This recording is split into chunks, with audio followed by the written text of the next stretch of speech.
এই কেয়া গাছের রয়েছে বিভিন্ন ভেষজ গুণাগুণ। খুশকি দূর করতে সহায়তা করে। কেয়া পাতার নৌকা গড়ে সাজিয়ে দিব ফুলে।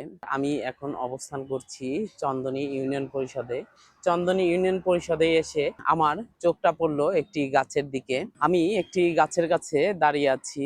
এটি হচ্ছে কেয়া গাছ। তো কেয়া গাছ দেখেই প্রথমে আমার কবিগুরু রবীন্দ্রনাথ ঠাকুরের একটি কবিতার কথা মনে পড়ে গেল। কেয়া পাতার নৌকা গড়ে সাজিয়ে দিব ফুলে। তো এই কেয়া গাছকে অনেকে অনেক নামে ডেকে থাকে।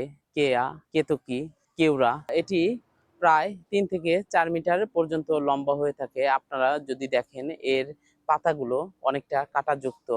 এর যখন ফলটা হয়, এই ফলটা দেখতে আনারসের মতো, কিন্তু খেতে একটু তিতো স্বাদের হয়ে থাকে। সাধারণত আষাঢ় শ্রাবণ মাসে ফুল ফুটে থাকে। কেয়া গাছের ফুলটা দেখতে অনেক চমৎকার সুন্দর। এই কেয়া গাছের ফুলটা নির্যাস দিয়েই কিন্তু বিভিন্ন ধরনের সুগন্ধি, অথবা আপনারা যে রান্না বান্নার কাজে কেওয়া জল ব্যবহার করেন, সেটিও এই কেয়া গাছ থেকে তৈরি হয়। এই কেয়া গাছ পৃথিবীর বিভিন্ন দেশে দেখা যায়, যেমন জাপান, বাংলাদেশ এবং মালয়েশিয়া। এইসব দেশে প্রচুর পরিমাণে জন্মে থাকে। বিশেষ করে বাংলাদেশে উপকূলীয় যে অঞ্চলগুলো রয়েছে, সেখানে এই কেয়া গাছ জন্মে থাকে। কেয়া গাছ লবণাক্ততা পছন্দ করে। এই গাছের আরেকটা বিশেষ বৈশিষ্ট্য, সেটির ঠেসমূল রয়েছে। কেয়ার যে ফুল, সেই ফুলের নির্যাস থেকে বিভিন্ন ধরনের ভেষজ প্রসাধনী তৈরি করা হয়। এই কেয়া গাছের রয়েছে বিভিন্ন ভেষজ গুণাগুণ।